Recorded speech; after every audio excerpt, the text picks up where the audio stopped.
শুনেন ভাই বোনেরা, আমি আমার বাচ্চাকে ইউনিভার্সিটিতে ভর্তি করিয়েছি এবং আমি গভর্নমেন্ট থেকে ফাইন্যান্স করে দিয়েছি যেন টিউশন ফি পে করতে পারে এবং তার অ্যাকোমোডেশনের টাকা যেন পায়। অ্যাকোমোডেশনের জন্য আমি তাকে সব কিছু করে দিয়েছি।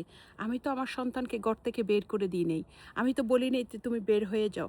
আমি আমার সন্তানকে আনার জন্য তার কাছে আমি হাত জোর করেছি, পায়ে ধরেছি, লন্ডন থেকে এতবার টেক্সট মেসেজ করেছি, এতবার আমি তাকে ফোন করেছি, এতবার বলেছি, কিন্তু সে কখনোই আমার বাচ্চাকে আমাকে দেয়নি। সে বাচ্চাকে প্রশ্রয় দিয়েছে, সে সৎ মার কথা শুনে চেষ্টা করেছে বাচ্চাটা কীভাবে লেখাপড়া না করে। এখন বাচ্চাদেরকে লেখাপড়া না শিখিয়ে বাচ্চাদেরকে ঘরে বসে বসে রেখে সে অলস বানিয়ে ফেলছে। বাচ্চাগুলোর ভবিষ্যৎ কী? আমি তো আমার বাচ্চাকে আমি তো আমার বাচ্চাকে লুক আফটার করেছি। আমি তো আমার বাচ্চাকে ঘর থেকে বের করে দিইনি। আমি তো আমার বাচ্চাকে লেখাপড়া শিখিয়েছি। আমি তো আমার বাচ্চাদেরকে ইউনিভার্সিটি পর্যন্ত নিয়ে গেছি। সে কী করছে এখন? সে কী করছে? বাচ্চাগুলোকে আলাদা করে একটা ভাড়া বাড়িতে রেখে সে বাংলাদেশে তার বউয়ের সাথে ফষ্টিনষ্টিতে মেতে আছে।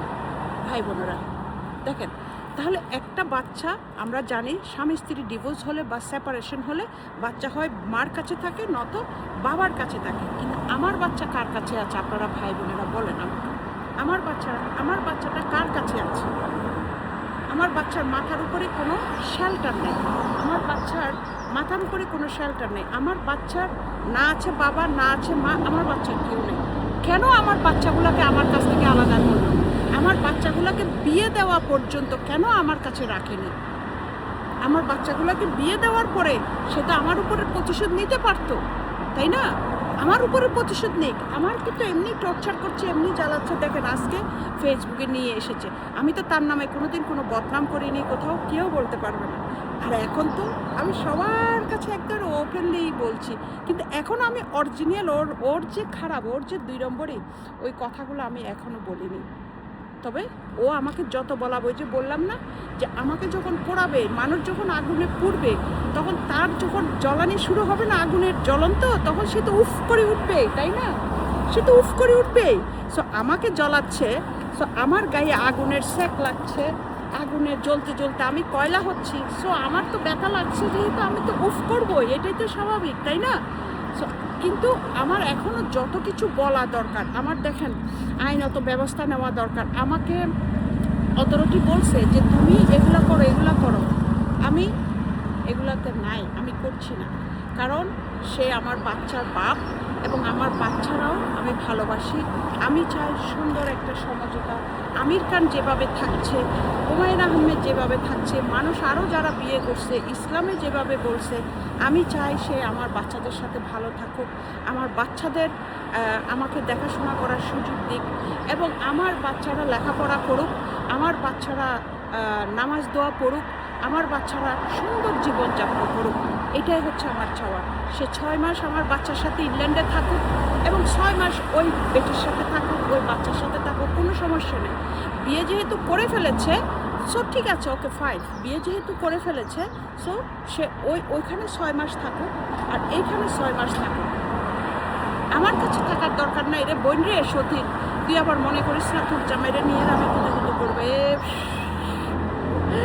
ওই ওরকম বাসি জিনিস, বাসি নিরকম জিনিস, মানে ইউজ করা জিনিস। আমি একটা বড় আমার এই সামার আমি ড্রেস কিনবো না, দেখো কতগুলা হয়ে গেছে। সো আমি না কিনলেও এটা আমার এক ফ্রেন্ড আবার গিফট করেছে। Wow, this is nice dress. So আমার অফিসের কাজের জন্য আমাকে পরতে হয়, গরম লাগলেও কিছু করার নাই। সো আমার বান্ধবী ওইটা দিয়েছে, ওইটা তো ক্যাজুয়াল ড্রেস। সো এটা হচ্ছে অফিসের ইয়া, সো এটাও অনেক আরাম। সো আমি এক জিনিস, আমার নিজের ড্রেসটাও আমি 2 বার পরতে পারি না।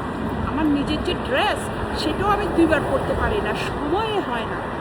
সো আমাকে আমার আল্লাহর তরফ থেকে আলহামদুলিল্লাহ যে আমার এত, মানে আল্লাহ আমাকে এত ভালো রেখেছে, আলহামদুলিল্লাহ, যে আমার আশপাশে আমার এত মানুষ আছে, সবাই আছে, যে আমাকে সবাই ভালোবাসে, সবাই আমাকে গিফট করে, এটা ওইটা, আমার চলে যায়, কোনো সমস্যা নাই।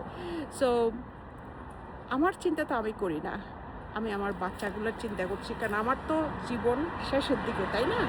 আমার তো আল্লাহর কাছে চলে যাওয়ার টাইম এখন। আমার তো আর এখন ইয়াং বয়স না, কিন্তু আমার বাচ্চাগুলো মাত্র 13 বছর, 23 বছর, ছোট ছোট বাচ্চা, অবুঝ বাচ্চা, ওদের এখন লেখাপড়া করার সময়, ওদের অনেক কিছু শেখার সময় এখন।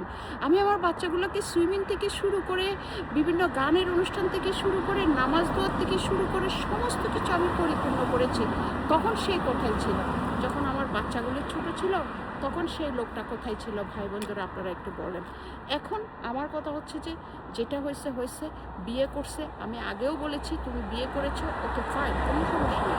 আমার বাচ্চাদের হক যেন ঠিকঠাক মতো থাকে, আমার বাচ্চাদের সাথে সে থাকে।